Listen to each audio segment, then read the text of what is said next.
जो भी लोग क्लास 12th में हैं या जो बच्चे जो स्टूडेंट क्लास 12th में हैं जिनका बोर्ड का एग्ज़ाम है, चाहे वो सीबीएसई बोर्ड से हो, यूपी बोर्ड से, आईसीएसई, एचएससी, आप किसी भी बोर्ड से हैं, आप लोगों के लिए ये मोस्ट इम्पॉर्टेंट इन्फॉर्मेशन है।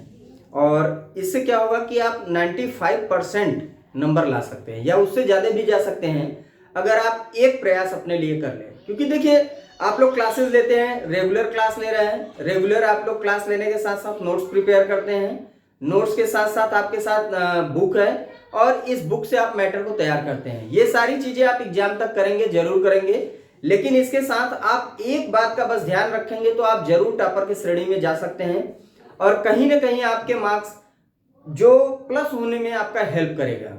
ये क्या है, आपको एंड तक देखना होगा। अब एंड तक देखने का मतलब इसमें हम बहुत ज्यादा लंबा नहीं खींचने वाले हैं।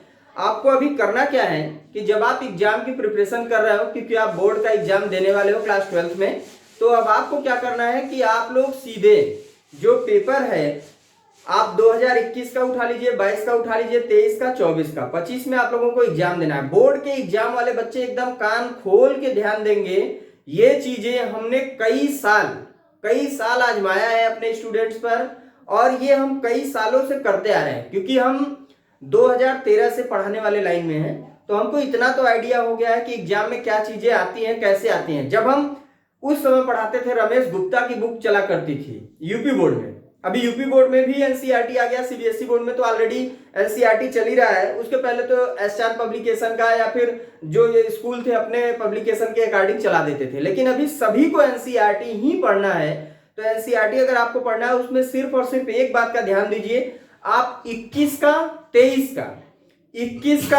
का जो क्वेश्चन पेपर है उठा के रख लीजिए, चाहे आप किसी सब्जेक्ट से हो, आप उठा के रख लीजिए। अगर नहीं मिल रहा है तो आप गूगल पे सर्च करिए class 12 previous year question paper board exam, यानी बोर्ड एग्जाम के क्लास 12 के प्रीवियस ईयर क्वेश्चन पेपर आपको मिल जाएंगे, चाहे जिस सब्जेक्ट का आपको चाहिए मिल जाएगा। बायोलॉजी का आप सर्च करेंगे, बायोलॉजी डाल दीजिए, आपको बायोलॉजी का मिल जाएगा।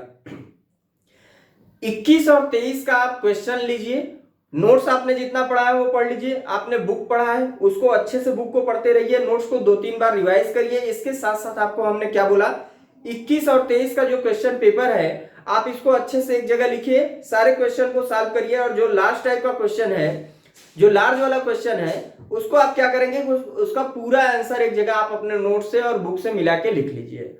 उस आंसर को 21 और 23 में आए हुए क्वेश्चन के आंसर को 10 बार आप लिखिए सभी पेपर के, आपके एकदम एग्जाम में समझ लो सब कुछ तैयार है।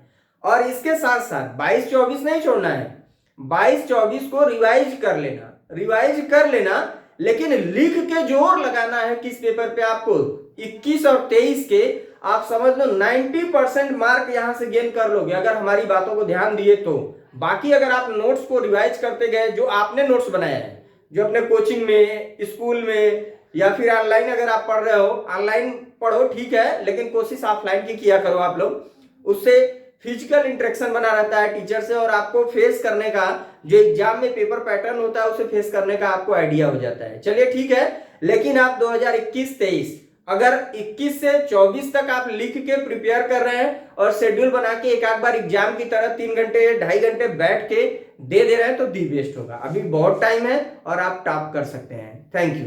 अगर वीडियो अच्छा लगा हो तो लाइक करिएगा, चैनल को सब्सक्राइब करिए और यहाँ पे हम फ्री में सारे कंटेंट, हो सकता है कि नोट्स भी आप लोगों को अब लिखवाएं। वैसे हम अभी प्रयास कर रहे हैं पूरा एनसीईआरटी पढ़ाएंगे, एनसीईआरटी की नोट्स बनवाएंगे, उसके अकॉर्डिंग सारे कॉन्सेप्ट भी लेके चलेंगे। चलिए बात करेंगे, इसके बाद हम लेके आएंगे कुछ क्वेश्चन पेपर। Thank you. अगर चाहिए तो कमेंट करके वो भी आप लोग बताइएगा।